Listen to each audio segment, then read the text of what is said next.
Srimad His Divine Grace, A.C. Bhaktivedanta Swami Srila Prabhupada Ki, ISKCON Standracharya Srila Prabhupada Ki, Grantaraj Srimad Bhagavatam Ki, Shri Shri Radhakrishna Kanayalal Ki, Shri Shri Nitai Gauranga Roy Ki, Shri Shri Jagannath Baladev Subhadra Devi Ki, Gaur Premanande, all glories to the Sama devotees, all glories to the Sama devotees, all glories to the Sama devotees, all glories to Sri Guru and Sri Gauranga, all glories to Srila Prabhupada.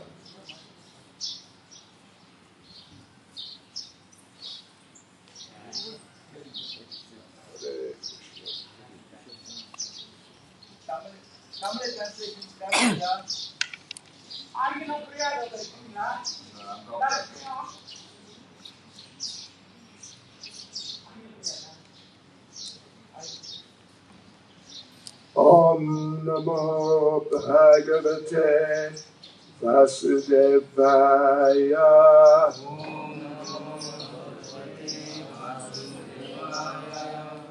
Om Namo Bhagavate Vasudevaya.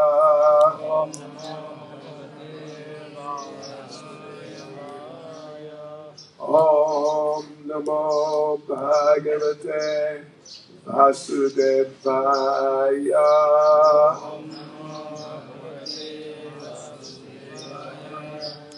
So, devotees, today we are reading from Srimad Bhagavatam, 4th Canto, Chapter 21, Instructions by Maharaj Prithu, verse 38.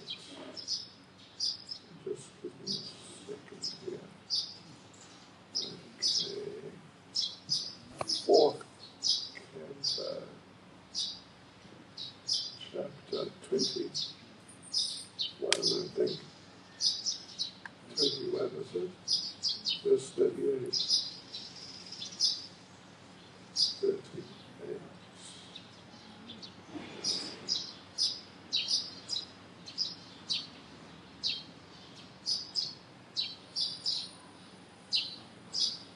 Brahmanya Deva Purusha Puratano Nityam Harir Yach Charana Vivandanat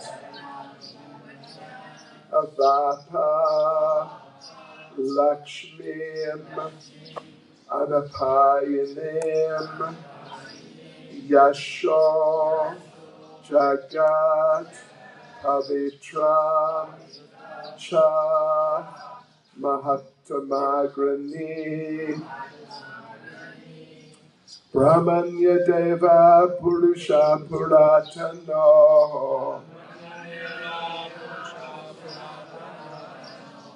Nityam Haryayach Charana Vivandanat Avapalakshmim Anapayanim Yasho Jagat Pavitram Cha Mahatamagrani Brahmanya Deva Purusha Puratano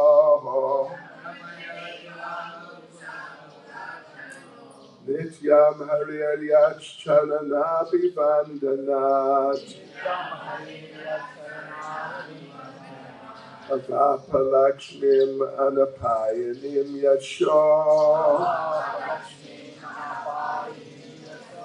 Jagat Pavitram Cha Mahatamagrani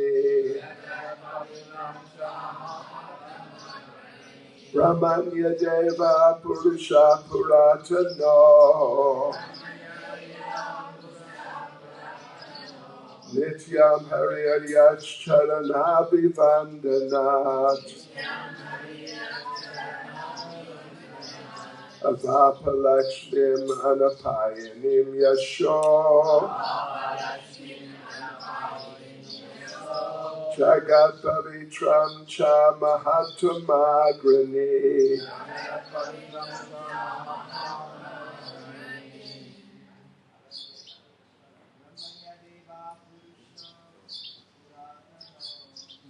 Brahmanadeva Purusha Puratano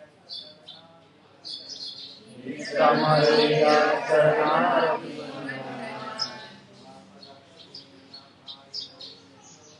Avapalakshmim Anapayanim Yasho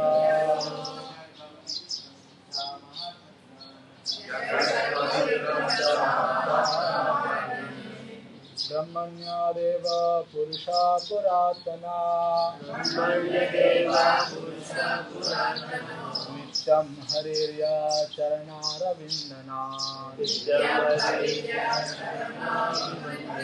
Avapalakshmim Anapayanim Yasho Jagat Pavitram Cha Mahatamagrani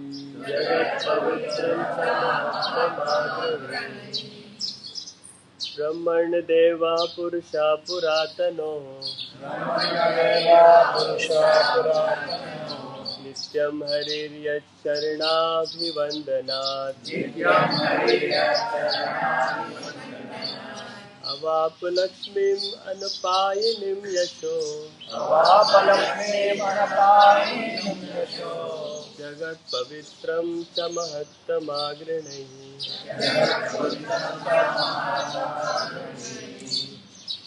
Mataji's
Brahmanya Deva, the Lord of the Brahminical culture, Purusha, the Supreme Personality,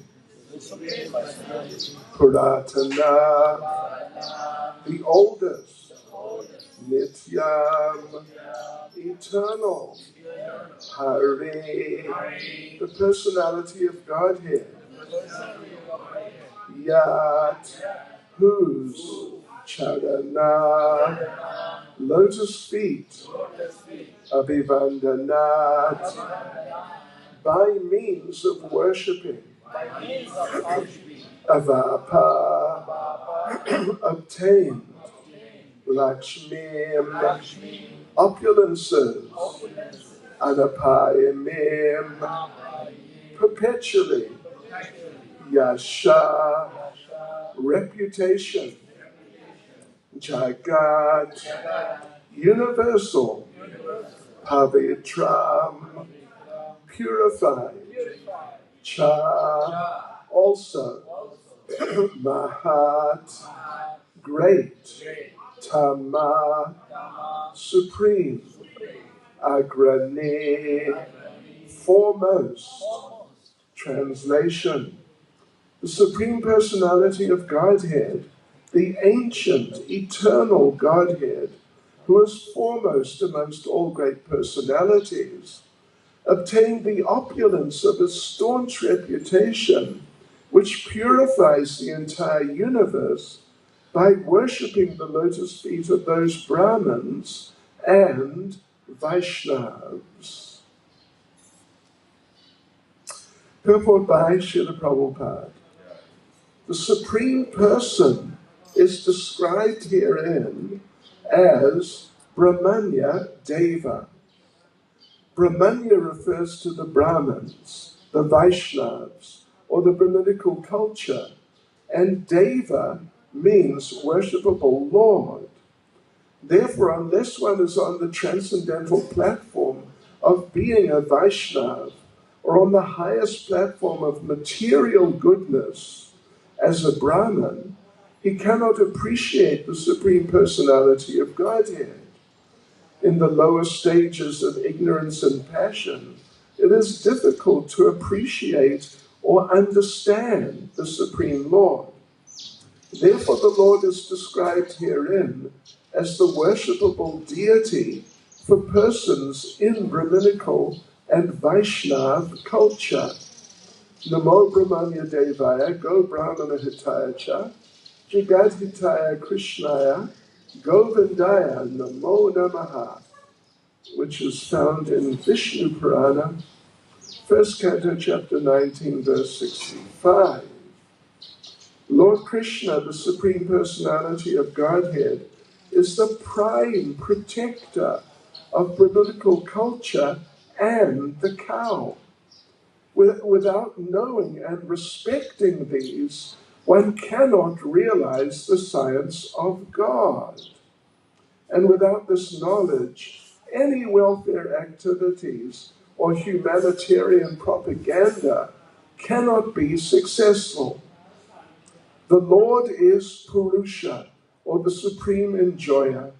Not only is he the enjoyer when he appears as a manifested incarnation, but he is the enjoyer since time immemorial, from the very beginning, Puratana, and eternally. Yascharana Vivandanat. Prithu Maharaj said that the Supreme Personality of Godhead attained this opulence of eternal fame simply by worshipping the lotus feet of the Brahmins. In the Bhagavad Gita it is said that the Lord does not need to work to achieve material gain. Since he is perpetually, supremely perfect, he does not need to obtain anything. But still, it is said that he obtained his opulences by worshipping the lotus feet of the Brahmins. These are his exemplary actions. When Lord Sri Krishna was in Dwaraka, he offered his respects by bowing down at the lotus feet of Narada. When Sudama Vipra came to his house, Lord Krishna personally washed his feet and gave him a seat on his personal bed. Although he is the Supreme Personality of Godhead, Lord Sri Krishna offered his respects to Maharaj Yudhisthira and Kunti. The Lord's exemplary behavior is to teach us. We should learn from his personal behavior how to give protection to the cow, how to cultivate Brahminical qualities, and how to respect the Brahmins and the Vaishnavas. The Lord says in Bhagavad Gita chapter 3 verse 21, Yad yad acharati shrestas tattadeve turojana. If the leading personalities behave in a certain manner, others follow them automatically. Who can be more of a leading personality than the Supreme Personality of Godhead, and whose behavior could be more exemplary? It is not that he needed to do all these things to acquire material gain, but all of these acts were performed just to teach us how to behave in this material world. The Supreme Personality of Godhead is described herein as Mahatma Agrani. Within this material world, the Mahatmas, or great personalities, are Lord Brahma and Lord Shiva. But he is above them all. Narayana Paro Vyaktat. The Supreme Personality of Godhead is in a transcendental position above everything created within this material world. His opulence, his riches, his beauty, his wisdom, his knowledge, his renunciation, and his reputation are all Jagat Pavitram, universally purified. The more we discuss his opulences, the more the universe becomes purer and purer. In the material world, the opulence possessed by a material person are never fixed. Today, one may be a very rich man, but tomorrow he may become poor. Today, one is very famous, but tomorrow he may be infamous. Materially obtained opulences are never fixed, but all six opulences perpetually exist in the Supreme Personality of Godhead, not only in the spiritual world, but also in this material world. Lord Krishna's reputation is fixed, and his book of wisdom, Bhagavad Gita, is still honored. Everything pertaining to the Supreme Personality of Godhead is eternally existing. Brahmanya Deva Purusha Puratano Nityam Harir Yach Charanabhivandanat Avapa Lakshmim Anapayanim Yasho Jagat Pavitram Cha Mahatamagrani. Translation, the Supreme Personality of Godhead, the ancient, eternal Godhead, who is foremost amongst all great personalities, obtained the opulence of a staunch reputation which purifies the entire universe by worshipping the lotus feet of those Brahmins and Vaishnavas. Nama Om Vishnupadaya Krishna Prasthaya Bhutale Srimati Bhakti Vedanta Swaminiti Namane Namaste Saraswati Deve Gauravadi Prachayane Nirvishesha Shunyavadi Bhastya Chadeshatayane Sri Krishna Chaitanya Prabhu Nityananda Sri Advaita Gadadha Shivas Adi Gaura Bhakta Vrinda Hare Krishna, Krishna Krishna, Hare Hare, Hare Rama, Rama Rama, Hare Hare. Vanchkalpatarubhyascha kripa sindhubhya evacha, Patitanam pavanebhyo vaishnavebhyo namo namaha. Hare Krishna. Hare Krishna. Yes, what a wonderful verse. What a nice verse. And what a wonderful purport. It's nectar. It is, well, as you've said back there, the nectar of devotion. And for all the bee-like devotees, you can see these bees are devotees, they got tilak on, and they got their copies of Nectar of Devotion, or maybe Srimad Bhagavatam. It's nectar. It is just really nice. It's just really wonderful. And that's Prabhupada's mercy. It's Prabhupada's grace. Because, why? Because Prabhupada is a Vaishnava. And as stated here, the point basically here is that the Lord, even the Supreme Personality of Godhead, is famous and is, you could say, qualified in so many ways, just unlimitedly, not just because he's the Supreme Lord, but because he got the mercy, the blessings of the devotees. That's really, it's very deep, but it's a very important point. Like Mother Yashoda,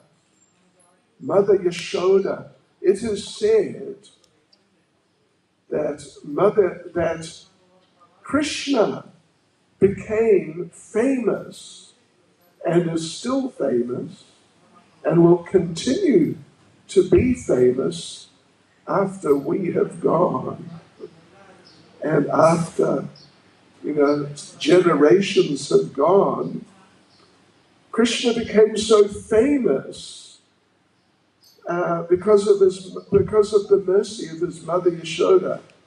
If you analyze her name, Yasha Da. Yasha means fame, and Da means to give. Yes, she is Yashoda. She gives fame, and she gave fame to Krishna. And it's sort of, you could say, slightly subtle understanding, or kind of Rasika understanding, you might say, if you really wanted to. But this is what is said, that she is Yashoda, and Krishna is Yasha. He's famous because of her mercy.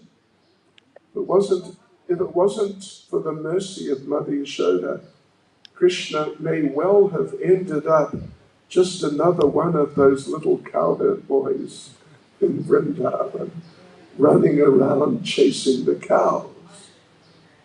Anyway, of course, Krishna's happy to just run around chasing the cows. That's also nectar for him. But this is the point here.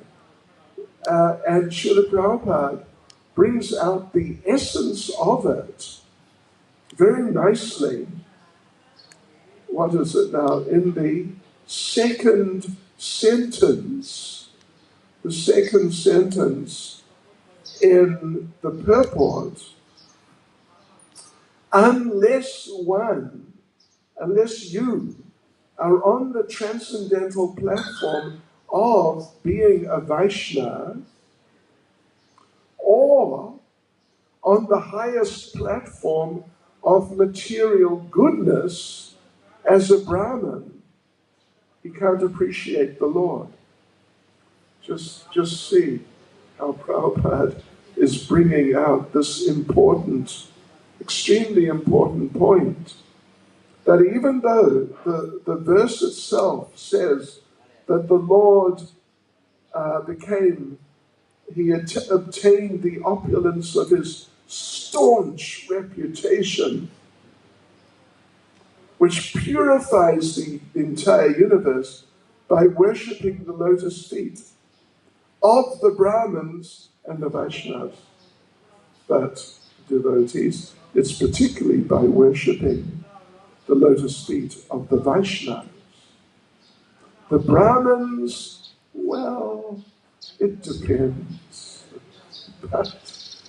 But for the sort of very traditional Brahmins who are not devotees, but they're just very much in goodness and very knowledgeable in more in the Karmakandiya sense, and just very pious, doing all sorts of nice things by material standards.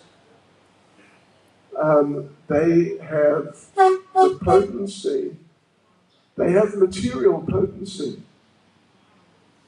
This is a very important point which Prabhupada makes on a number of occasions, different places in his writings and teachings, that it's not so much the Brahmins, but it's the Vaishnavas.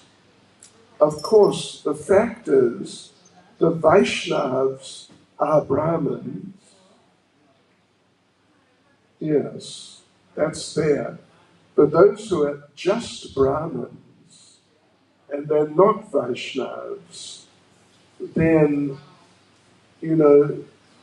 they just don't have the same potency at all as the Vaishnavas do. And Prabhupada makes an interesting point at the end of the purport. What is it? What does Prabhupada say?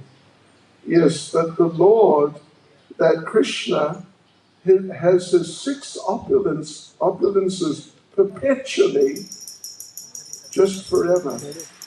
Shri Shri Radha Krishna Kanaya Lal Ki Jai. Shri Shri Nitai Gauranga Roy Ki Jai. Shri Shri Jagannath Baladev Subhadra Devi Ki Jai. Don't the Jagannath deities look especially grand and wonderful?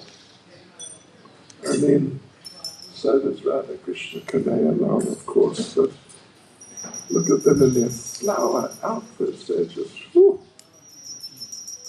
they're the best. They're amazing. So anyway, the 6 opulences. The 6 opulences. What are the 6 opulences? Well, fame, beauty, power, knowledge, renunciation, and... Sorry? I can't hear. What did she say? Fame. We already said that. Wealth. Huh? Well, just say, all the devotees are unattached to money. Don't worry about the wealth one. But anyway, it's there. Yeah, so those are the 6 opulences which the Lord has completely and perpetually or just eternally.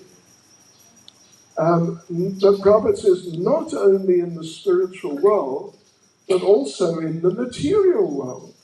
Because the Lord appears in the material world, of course, but the Lord, when he appears within the material world, he does not become limited or restricted or affected by the nature of the material world.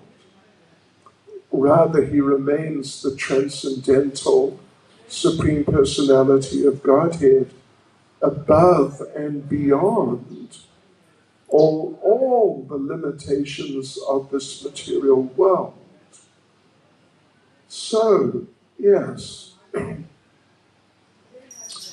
the Supreme Personality of Godhead, he has got, the point is, he has got all his different qualities, attributes, his fame, and just his everything, by the mercy of particularly the Vaishnavas and of those Brahmins who are Vaishnavas.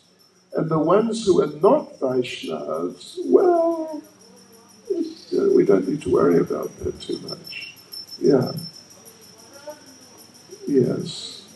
You know, this famous story in the second to last chapter of the 10th canto.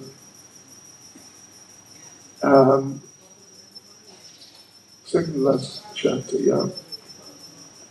That there was one Brahmin couple living in Dwaraka at the time that Lord Krishna was there.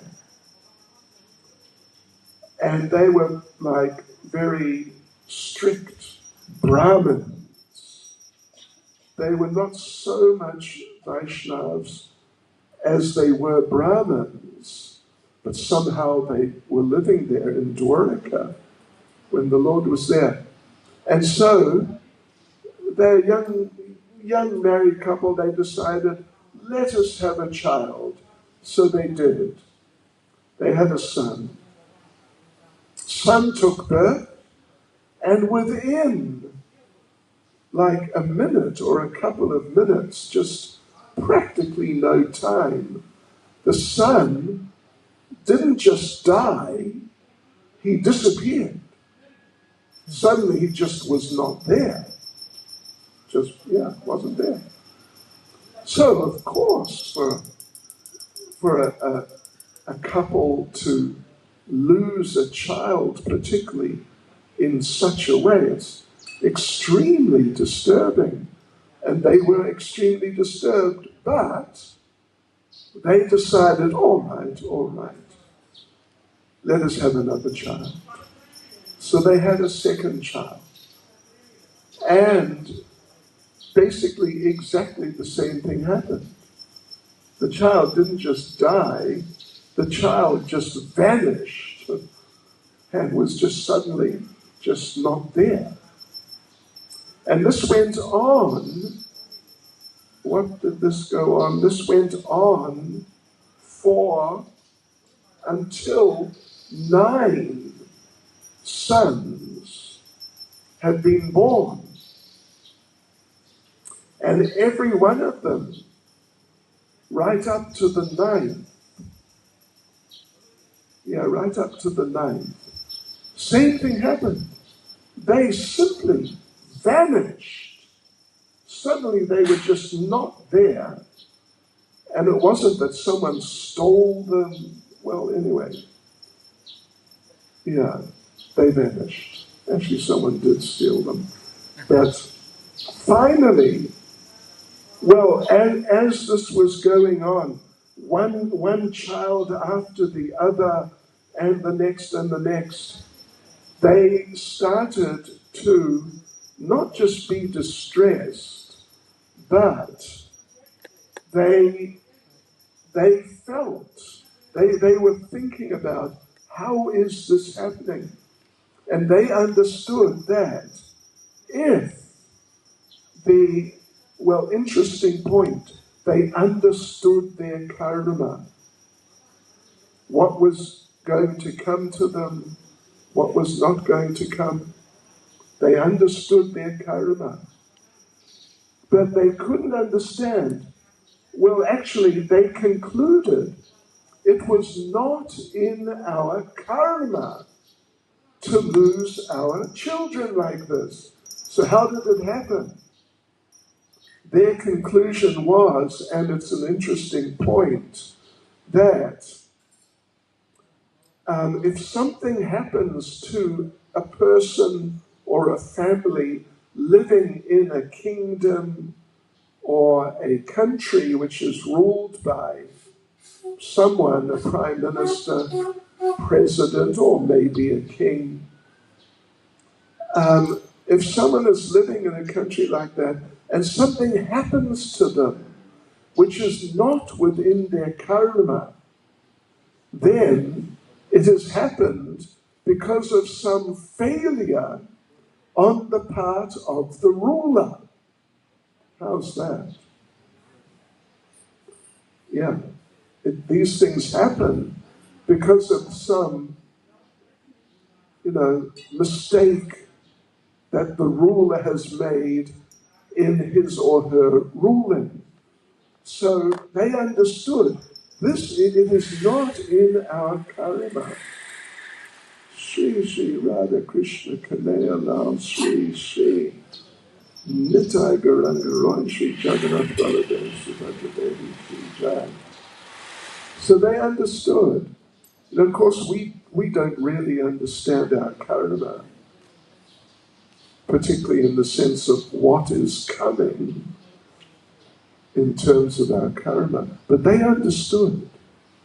So it became clear to them, there is something wrong with our ruling family, which was particularly Ugrasena, but included Krishna and various others, of course. But Ugrasena was the king, and Krishna was the most prominent amongst the royal family.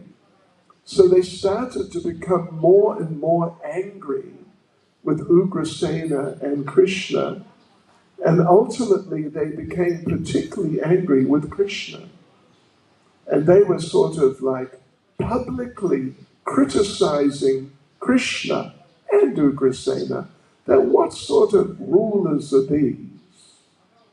These people are not proper rulers because this is happening.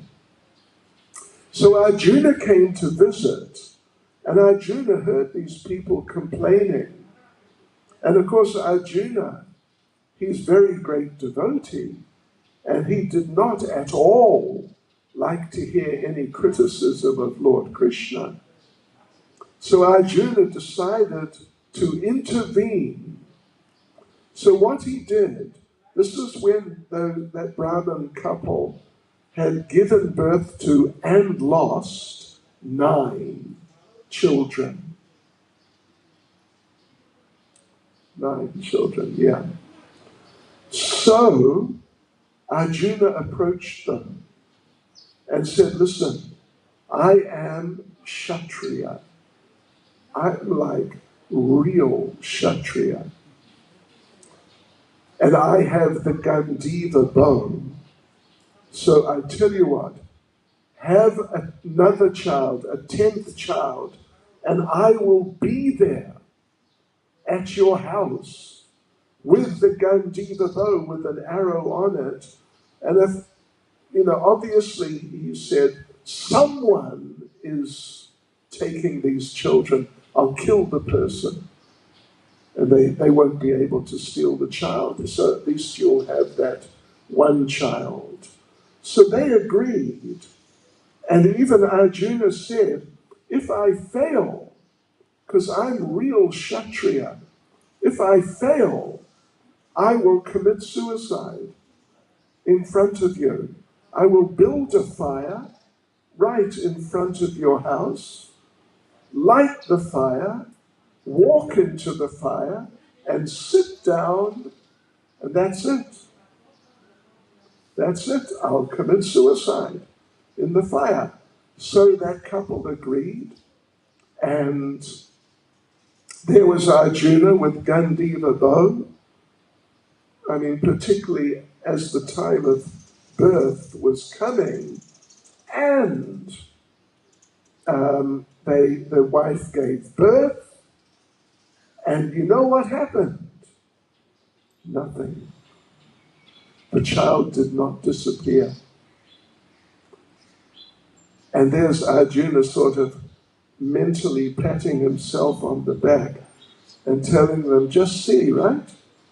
Real Kshatriya, that's me. I protected your child.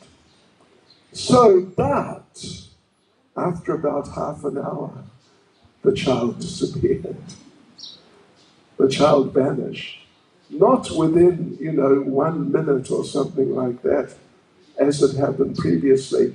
At least the child was around for half an hour. But then he vanished. And so Arjuna, true to his word, he started building a fire. And the fire was burning. He's just about to step into it when Lord Krishna came. And Lord Krishna said, no, don't do that. You must not do that.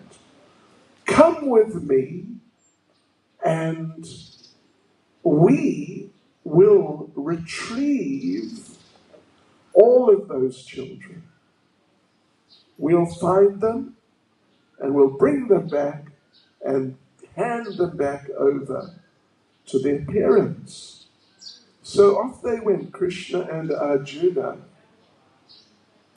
on Krishna's chariot, pulled by his special horses. I forget their names, but anyway, very special transcendental chariot.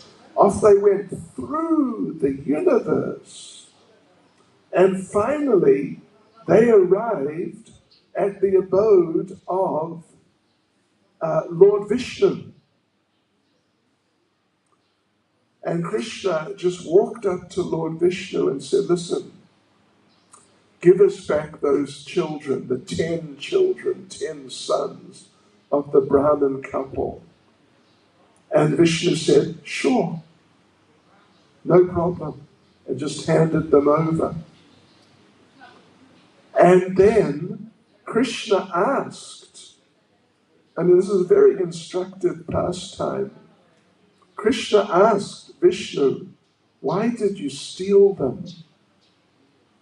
And Lord Vishnu said, because I wanted to see you. Because I know the Brahmins are very dear to you. And when Brahmins become distressed, you intervene to save them from their distress. So I knew you would come because they're Brahmins.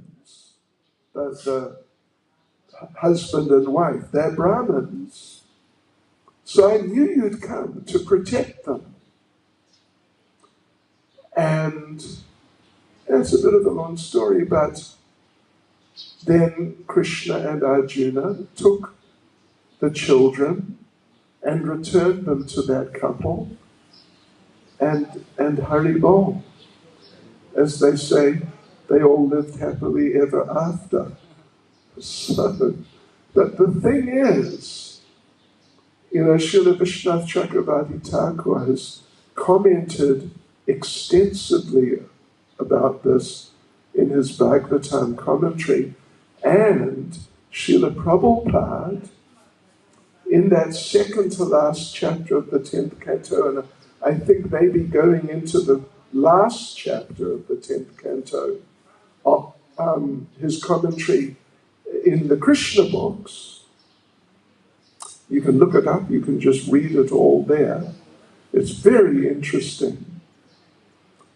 Prabhupada, Srila Vishwanath Chakravarti Thakur, they make some really super essential points. Because the thing is this, that at the end of the 10th canto, of course, is Krishna's pastimes. It's like his biography. And Shukadev Goswami, the speaker, he wants to do two things at the end of the 10th canto. First point, he wants to establish that of Lord Brahma, Lord Shiva, and Lord Vishnu, Vishnu is the highest of the three, and that is established at the beginning of the second to last chapter of the 10th canto, like the first half of that second to last chapter. It's the story of Bhrigu Muni. You may well be familiar with these things. Bhrigu Muni testing, first of all, Lord Brahma, then he tests Lord Brahma as his father, then he tests Lord Shiva, who is his brother, and I think older brother even, and then he tests Lord Vishnu. And, without going into detail, Lord Brahma, the father, first test, he fails the test. He fails the test because Bhrigu Muni came in and sort of disrespected him because he's his father, Lord Brahma's his father. And at least traditionally, according to Vedic culture, you're meant to bow down, offer obeisances to your father. I don't know if it's current, if the practice is current in Penang, but it's still amongst like really cultured families in India. It's still, the practice is definitely there. They must bow down, at least in the morning first thing, when they see both of their parents, but particularly the father. So Brahma was going to kill him, but anyway, his wife told him no. Bhrigu Muni, he just got overexcited, hasn't seen you for a long time. And something similar happened with Lord Shiva. Lord Shiva was going to kill Bhrigu because Bhrigu insulted him. Shiva came out to embrace him because they're brothers. And Bhrigu jumped back. Don't you touch me! Look at you! You're covered with the ashes of cremated human bodies. Ugh, you're filthy. Just get away from me. He disrespected him. And she was going to kill him. But then when Bhrigu approached Lord Vishnu, he just walked up to him and kicked him in the chest. And Lord Vishnu, who was in a trance, suddenly came to external consciousness and he apologized. I hope you didn't hurt your soft lotus foot on my hard chest. But thank you for kicking me, because now I've got some dust from your lotus foot on my chest. And maybe now my wife, instead of not coming any closer than my feet, maybe now she will embrace me properly to get some of that dust. Anyway, so that story is there. Shukadev Goswami tells that story to establish that of Brahma, Shiva and Vishnu, Shiva is the highest. And he's really the highest when you consider how each one of them responded to the offences of Bhrigu Muni. So then comes this story of the Brahmin couple and their 10 sons, and Arjuna's going to kill himself, and Lord Krishna saves the day. And so Srila Vishwanath Chakravarti Thakur and Srila Prabhupada, they explain Shri Radha Krishna Kanaya Lal Nitai Gauranga Roy Jagannath Baladev Subhadra Devi Ki Jai. So so the explanation just briefly is that Krishna asked Vishnu, why did you do this? And Vishnu said, because I wanted to see you. Because I knew, you are the Lord of the Brahmins. The Brahmins are so dear to you. So when Brahmins become distressed, you always intervene. So I knew if I stole those sons, you'd intervene. But the point which is made is that if it was so important to Krishna to protect the Brahmins from distress, why did he not intervene when the first child vanished? Why did he wait until the 10? It's an interesting point, isn't it? He's meant to protect the Brahmins. But those Brahmins, to have 10 children, I'm sure we're all aware, it takes time. At least 10 or however many years, not less than 10, but more than 10. And it was only after 10 that Krishna intervened. But he only intervened when his devotee was put into distress. That Arjuna was just about to commit suicide. Then Krishna intervened. So it just shows that even though Lord Vishnu, he is Brahmanya Deva, the Lord of the Brahmins, but Krishna, who is the source of Lord Vishnu, the devotees are most important to him. So there was no intervention by Vishnu or by Krishna himself until Arjuna was about to commit suicide.